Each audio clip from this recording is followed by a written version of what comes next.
Let's take a look at replacing the remote mirror switch on this 2003 Ford Escape.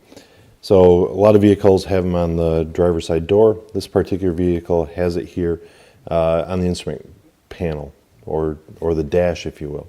So you can see I've got the driver's door open, and it's just to the left of the steering column here. So all I'm going to do is take a 90-degree pick and work around this trim bezel here and get this released up out of there.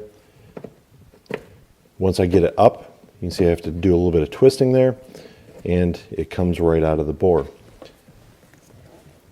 I'm going to use a 90-degree pick to help release the locking tab here.